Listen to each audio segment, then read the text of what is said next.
On July 29, 2025, Orlando Police Department officers responded to Orlando International Airport following a report of in-flight sexual battery involving a 17-year-old victim. The suspect, John Daniel Fowler, was already a registered sex offender. The incident occurred aboard a commercial aircraft in United States airspace, placing it squarely under federal jurisdiction. It's her friend, she's 17 years old.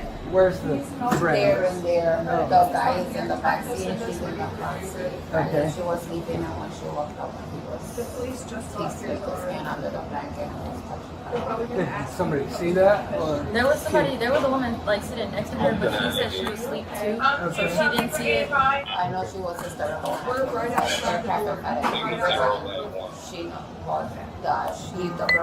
hysterical in the aircraft too. Okay. So, Yeah, he was acting crazy before he even got on the plane. That's why they let him on last, because he was cursing the girl at the front. He said he wanted the plane to crash. He was like, I hope the plane crashed. And they let him on? yeah, that's what I said. Yes. They're the girls there with the That party. was in Indianapolis, and now we're here. So you guys keep them in. She woke up with his hand under her leg like this and like Over the clothes, right? yeah. Not that, look, and I'll tell you guys first, before I do anything in this life here, I'm the father of 3 daughters. So that's where my mindset is always. Okay? I got 3 girls, all right? I really want him gone. Yeah. I want him locked up.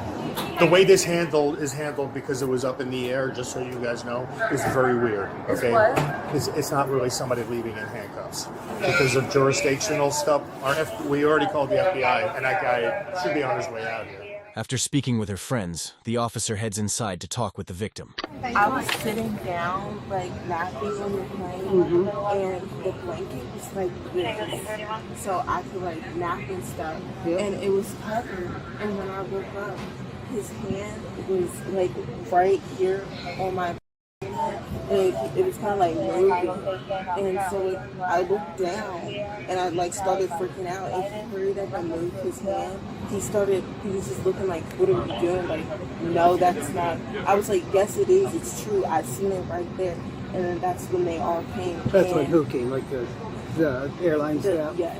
Okay. And then he tried to say that he was picking up my water bottle. That's what he tried to tell the lady over there, because he was trying to ask her if it was hers.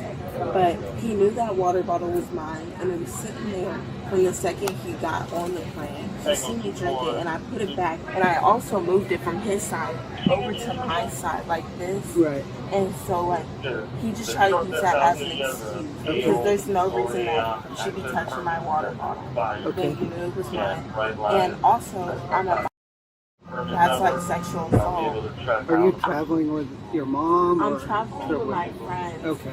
They're like out there. Okay. Is any of them an adult? Okay.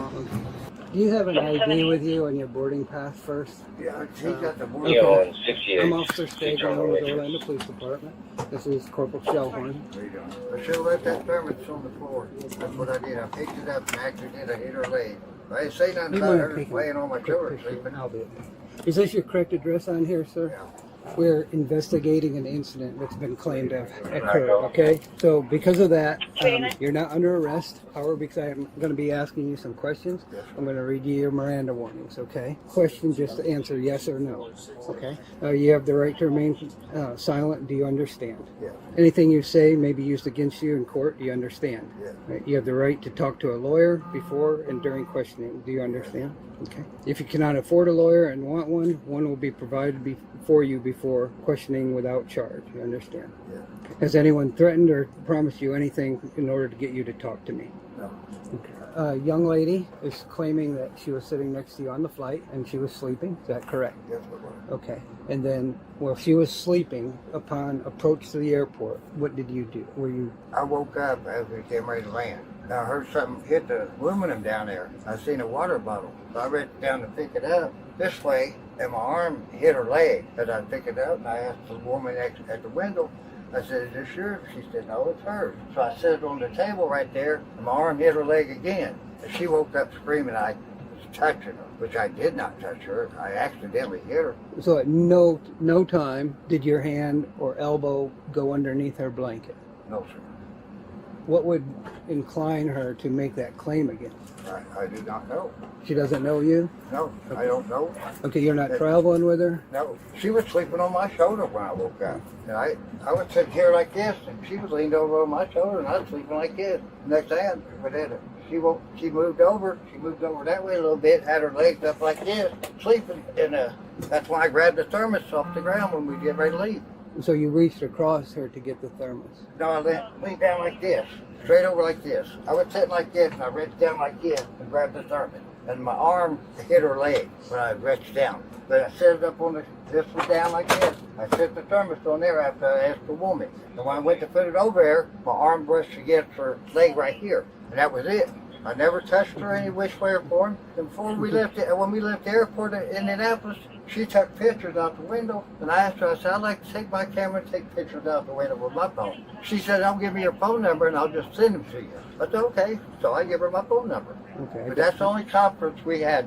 We're going to find out, okay, one, if she has your phone number. Right. So be honest with me if you're bullshitting me, because that's easy to find out. From there, I know that you're lying. So get your story straight. Hey, be honest with me. I'm honest with you. Okay. I'm telling you the truth. Okay, so if she has your phone number, that may corroborate a little bit. But if she does not have your phone number, which she would have told me, I just talked to her up there, Right. that, yeah, the guy next to me, he seemed nice or whatever the case may be. I was taking photographs out the window and said I would send them to him. He gave me his phone number. One, I don't believe that, because the other thing is you already had an incident at the gate there that somebody had to come out and talk to you about. While you're on this flight, I don't even know. So you started out, one, almost in trouble. Now you possibly are in trouble. No. I called the scene at the airport up there because they charged me $100 to bring my bag over. Okay, I'm calling the corporal right now, who I think might be with her, and I'm going to see if she has your phone number. If she does not have your phone number, then I know you're completely lying to me. But she's got my number. Okay. Do you have any drinks or under any medication? But no. Nothing today? No. There's a thermos. Where's this thermos? What does it look like? Was it Silver yours? one with a blue. Was it yours? No, it was that lady that was sitting next to me. The woman sitting at the window told me it was her. The woman sitting next to me. So I left it on the bench right there. Hey, are you with her? Can you ask her if this gentleman gave her his phone number to forward some pictures to him? Where's your final destination that you're going to? It's 2 hours away from here. Well, you're going to be driving. You're Yeah, taking they're some gonna type of drive. land transportation. Yeah, they're driving somewhere else. Who's picking you up? My friend Bill and Kathy Terry. Okay. What's the destination that we're going to? We're in Orlando. Where are we going to? Daytona? Daytona. Yeah. The jurisdiction that you are in, because you are still in the air, falls under the FBI. Right. Okay, so if things move forward, they will be the ones doing the prosecutions and all that. We will be doing a report as well, but everything goes through the FBI. Right. Well, that's right. That lady told me at the airport when I said that. I understand frustration or whatever, trying to check your bag. Yeah. I've learned, being especially in Orlando, this is still kind of like a hospitality industry. You know, this officer has explained to you what the girl alleged. Absent any witnesses, there's no way to prove you did do it or you did not do it. I would caution you, in the future, if you have a female sitting next to you, to keep your hands nowhere near her effing body. Are you clear on that? Okay? She doesn't want to do anything criminally. We are going to document this incident. So there's a detailed account of what she said and what you said. If the report still gets forwarded to the FBI, and what they do from there, I don't know. What did you get arrested for in regards to? The registered sex offender part out. Girlfriend. Girlfriend? Yeah, she accused me of criminal confinement and tipped her. How old is she? Well, God rest her soul, she passed away for now. But she was 48 years old, and I took a plea bargain. The court went on for 8 years, and I finally took a plea bargain on it, and got a 4 years probation. Now, because I did a year probation, I wouldn't stop drinking, so they violated me, and I get about 4 months back in time. All right, you have all your stuff? Pardon me? You have all your stuff? It's up there in the cabinet.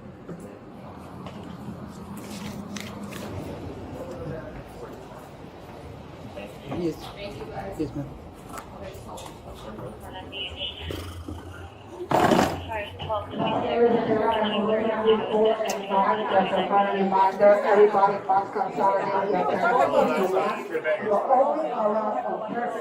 Seems secure.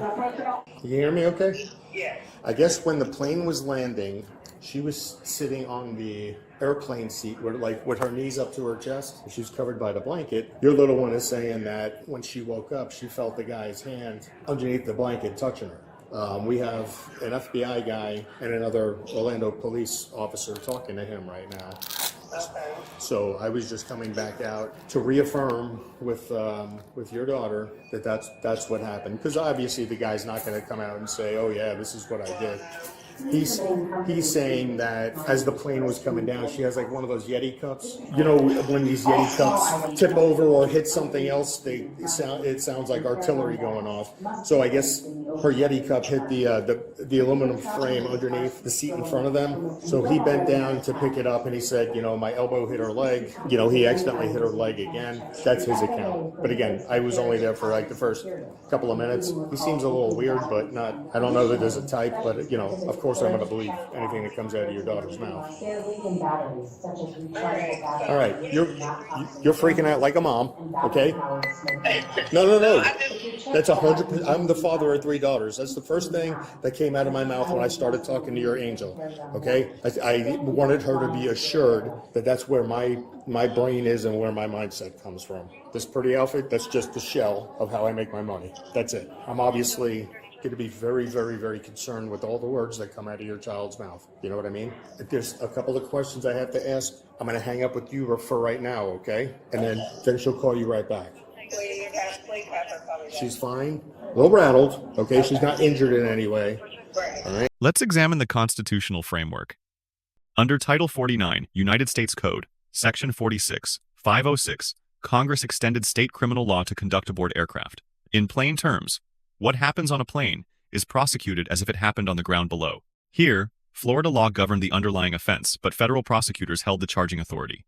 The relevant federal statute is Title 18, United States Code, Section 2244, Abusive Sexual Contact. The law prohibits intentional touching, either directly or through clothing, of the inner thigh or genital area without consent. The victim's account described exactly this conduct. Before questioning Fowler, Officer Steve administered Miranda warnings, despite stating the suspect was not yet under arrest. Under Miranda versus Arizona, rights advisement is required during custodial interrogation. The question of whether Fowler was in custody at that moment is legally significant. Under Florida versus Bostick, the test in confined transit spaces is whether a reasonable person would feel free to leave. Seated on a grounded aircraft with 2 officers present, Fowler's freedom to depart was objectively constrained. The Miranda advisement, while technically premature by the officer's own framing, was the correct protective instinct, and it preserved the evidentiary value of everything Fowler said afterward. The detective technique used here is worth noting. Officer Steve identified a specific, falsifiable claim that the victim had voluntarily taken Fowler's phone number and immediately tested it in real time while the parties were separated. Under Terry versus Ohio, investigative detentions are justified by reasonable, articulable suspicion, and the ability to test the suspect's story on the spot is a core tool of lawful field investigation. Fowler's account evolved multiple times in a single interview. The object changed from a water bottle to a thermos. The direction of his reach shifted. The ownership of the item changed. Each version attempted to create physical distance between his arm and the victim's body. This pattern of incremental alibi construction is well documented in interrogation research and is itself probative of consciousness of guilt. The disclosure of Fowler's registered sex offender status fundamentally reframed the prosecution's approach. Under the United States Sentencing Guidelines, Section 4B, 1.5, a defendant convicted of a covered sex offense who carries a prior sex offense conviction faces a substantially elevated sentencing range. Combined with the victim's minor status and the federal nature of the offense, this enhancement contributed directly to the 10-year sentence ultimately imposed. Officer Steve correctly identified FBI jurisdiction on scene and initiated the handoff immediately. This is not merely procedural housekeeping. A jurisdictional error at this stage, local charges instead of federal, would have exposed the case to dismissal and significantly limited the available sentencing range. The officer's accuracy here was material to the outcome. Now to the grades. Corporal Shellhorn receives a B+. His role as supporting officer was executed professionally. His immediate response to the phone number verification request, checking with the victim in real time while the suspect was mid-statement, was tactically sound and directly undermined Fowler's credibility. Limited independent footage prevents a more detailed individual assessment. The victim receives an A. Her account was detailed, internally consistent, and anticipated the suspect's counter-narrative in advance, describing how she had already moved the water bottle to her own side before the incident, which directly undermined his claimed justification. Her composure during a police interview conducted without a guardian present, and her immediate reporting to airline staff, were the foundation of the entire federal prosecution. Without her clarity, this case does not exist. John Daniel Fowler receives an F. He committed a federal sexual offense against a sleeping minor, provided a shifting and internally contradictory account, and made a falsifiable claim to investigators that was disproved within minutes. His prior sex offense conviction, criminal confinement, plea bargain after 8 years of litigation, probation subsequently violated establishes a pattern the federal court appropriately weighted. He was sentenced to 10 years in federal prison. Orlando Police Department receives an A-. The department's jurisdictional awareness, Miranda training, parallel documentation, and interagency coordination were all executed correctly. The minor concern is the absence of a cleaner custodial detention protocol for aircraft-based suspect, questioning a procedural gap that, while not fatal to this prosecution, should be addressed in training. Overall, OPD's response directly enabled a federal conviction. 3 practical lessons emerge from this case. First, federal aviation jurisdiction is not theoretical. Any officer responding to an in-flight complaint must identify the federal nexus immediately. A local arrest and state charges here would have capped the sentencing exposure far below what the offense warranted. Jurisdictional accuracy is a material investigative decision, not an administrative afterthought. Second, the Miranda timing question on aircraft deserves specific department guidance. The standard custodial test "would a reasonable person feel free to leave" applies differently in a sealed aircraft with officers present than on a public street. Departments that routinely respond to aviation incidents should develop clear protocols distinguishing investigative detention from formal arrest in that specific environment to avoid suppressible ambiguity. Third, real-time claim falsification is one of the most powerful tools in a field interview. The phone number check in this case collapsed Fowler's credibility before he finished building his story. When a suspect offers a specific, verifiable claim, a name, a number, a location, a sequence, the investigating officer's first move should be to verify it immediately while the suspect is still talking. This technique requires no special equipment and costs nothing. It is taught, but often underused. Let us know if there is an interaction or legal topic that you would like us to discuss in the comments below. Thank you for watching, and don't forget to check out our second channel, Audit the Court, for even more police interaction and courtroom content.